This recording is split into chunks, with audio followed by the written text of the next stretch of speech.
Ok, là, je venu ici, il était difficile pour m'adapter avec l'outil, mais après un nombre de temps, m'apprends la langue là, et puis il était plus bon. That's so fire. That's crazy.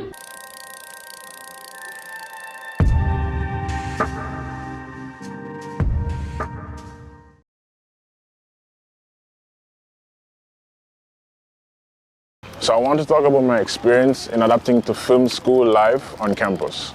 Honestly, when I first got here, my mind was racing with thoughts. The first thing I need to figure out was how I'd get to school. So I had to learn what classes to take and how to navigate the campus. Luckily, I had various family members who could help me navigate and show me around as to what bus and train to take to get around in New York. And that was just the beginning. I knew I had to elevate my filmmaking skills. And to this day, I'm still trying to tell better stories. So I'm really excited that you guys get to witness the good, the bad, the great, all on this journey with me. It's a part of the process, yeah? I would think so. One of the most challenging things that I had to face when I first got here was understanding the American lingo. Like, it's totally different from Jamaican lingo. Like... Vegetables. Let me get started about blocks. Like 2 blocks down. I honestly didn't know what that meant until the other day. But in Jamaica, we talk about down the road or down the street or something like that, but not blocks. So when I first got here, it was kind of crazy. 2 blocks down, honestly, no. One challenge that many people don't talk about when they come overseas is the feeling of loneliness. So my first semester wasn't necessarily lonely, but I did find myself by myself a bit often. So after a few weeks of being by myself, spending some time by myself, I realized that, yeah, this isn't it. Luckily, I was able to create some friendships that I truly cherish.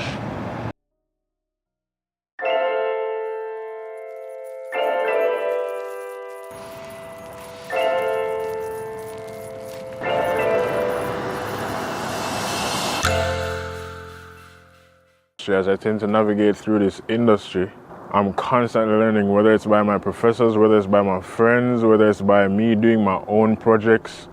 Even though there are challenges, I am embracing every single one of those challenges because I know it's a part of my journey as a filmmaker. I did a couple of interviews. I hope you guys like it. I hope you guys love the perspective. And it's about other people adapting to the United States of America from outside. You know, they weren't here. They weren't here essentially. So, yeah. See that.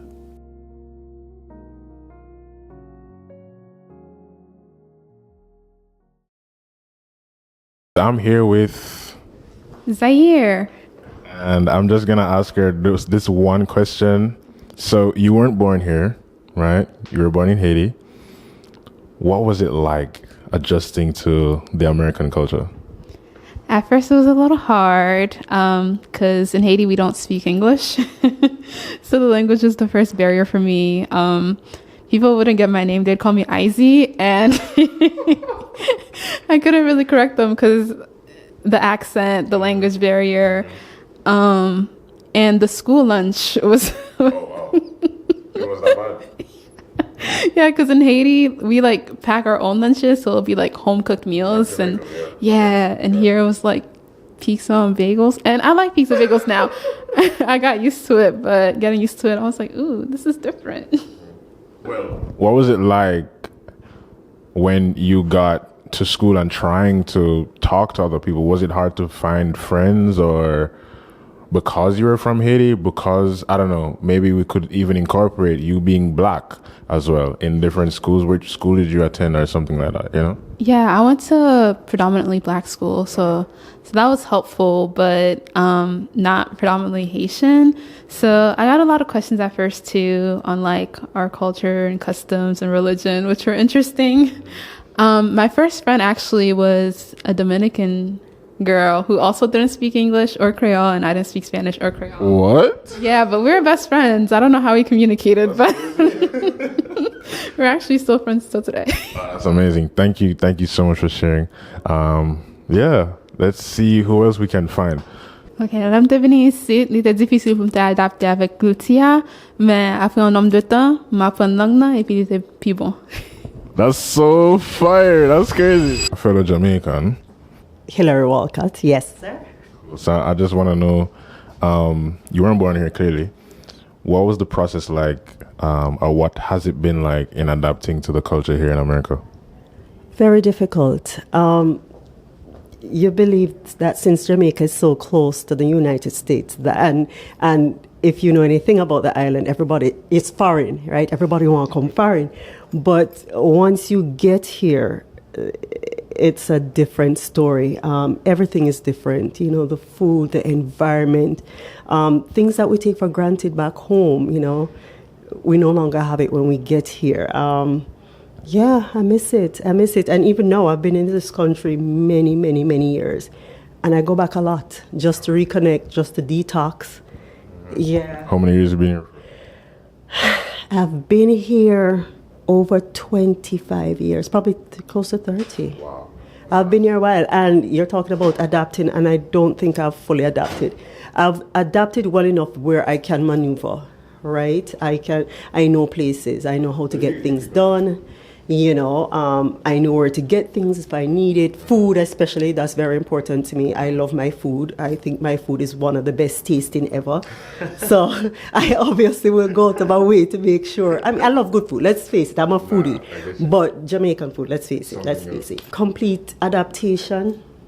No. I go home as often as the pocket affords me. Got you. I'm here with... Gaslin Osias. Where are you from? Originally born in Haiti. Moved here when I was about 8 or 9 years old. Okay, so Been in New York my whole life, but, you know, the first 8 years, Haiti. All right, so quick question. When you first got here, how hard was it in adapting, and what was the process like for you in adapting to New York culture or the United States culture? Well, it wasn't too foreign because when I was younger, my parents used to take me here for vacations. So I would come and I used to love it, you know, coming to Florida, New York. I was like, oh, we're going to America. So I was always excited about coming, so it was never a big deal for me. But when we decided to stay, it was a whole different ballgame, right? Because now what I was learning English for fun, now I have to take seriously because I have to understand the language.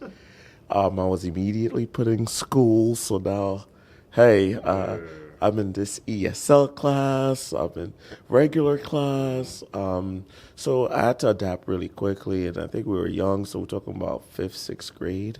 So it was my sister and I. So it was tougher for her, though, because she was not a fan of America, so she didn't want to stay, whereas... Like forced. Right, forced for her, so she just wasn't a fan. But I think with me, I loved it here, so I was like, yes, let's go. So I was more excited to learn. But the rest of my family, I wouldn't say was like that because, you know, mom had a hard time, dad had a hard time, sister had a hard time. So it wasn't, I don't think they shared my enthusiasm about, you know, staying here and acclimating in the culture. So I would say it might have been much easier for me than the rest of my family. What was the most difficult part in adjusting, if you can remember? Maybe the transportation system or... No, because we did everything close. So we were staying by my aunt, and we lived in Long Island, so the school was 2 blocks away. And Long Island is either a car or you wait forever on buses, so we didn't go out much because you need a vehicle in Long Island. But the bus system, they took forever, so I wasn't a fan of going anywhere. Except when we would come to Queens, visit family, then we would take the long bus rides. But for the most part, I would say the most difficult, probably cultural, right? Because now I'm in a culture where what I see, my norms may not align with their norms, right? So when I remember in 6th grade, talking to this kid, Marcus, he's like, yeah, you know, like...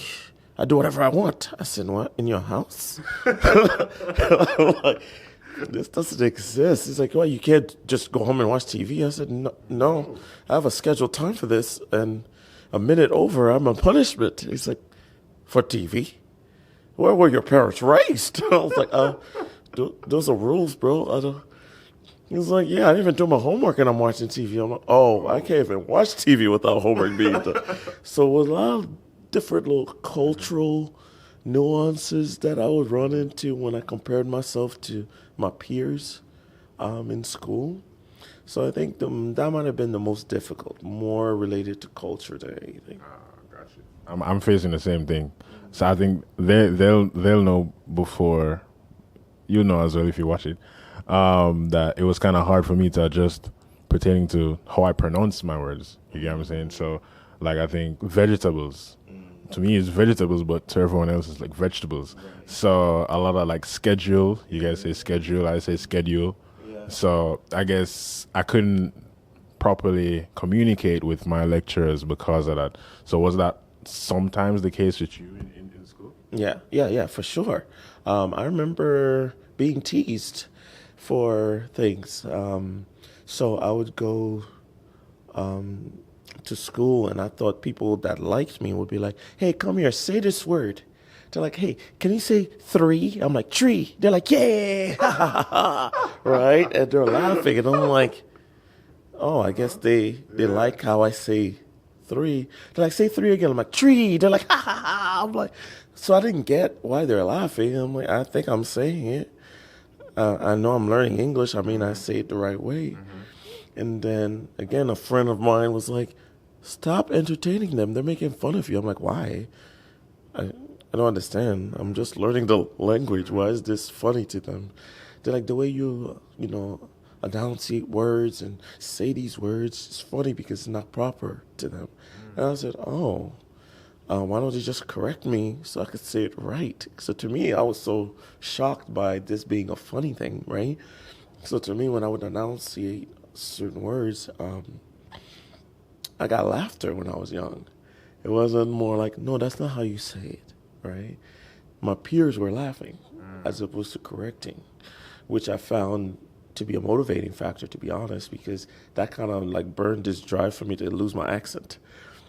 So I would go and focus on documentaries, on my PBS, on my TV shows, and I'm like, oh, that's how you say this.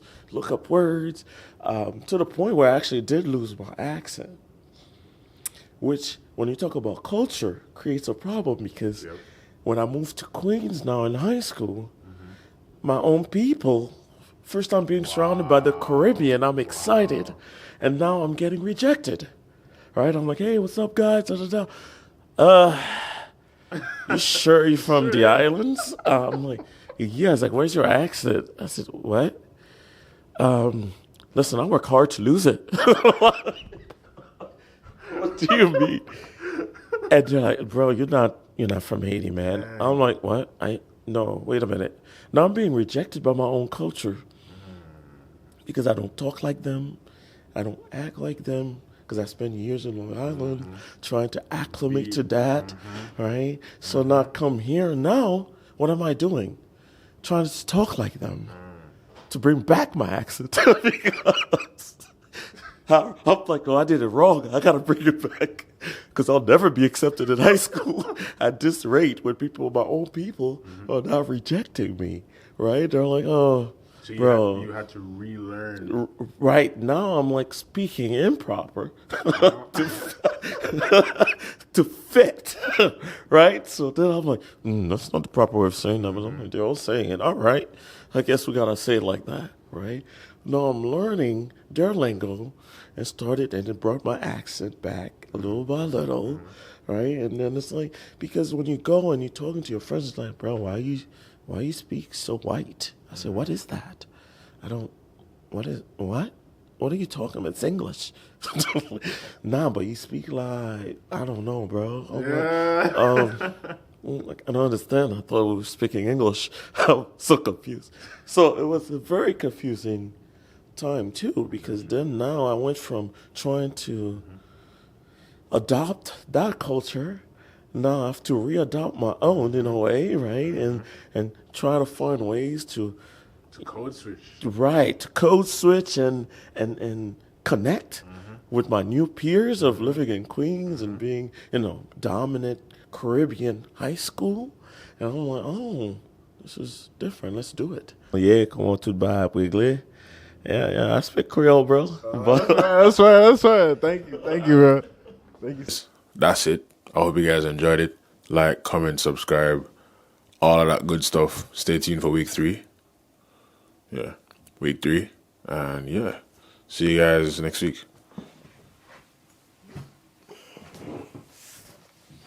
I think we could have done that one better.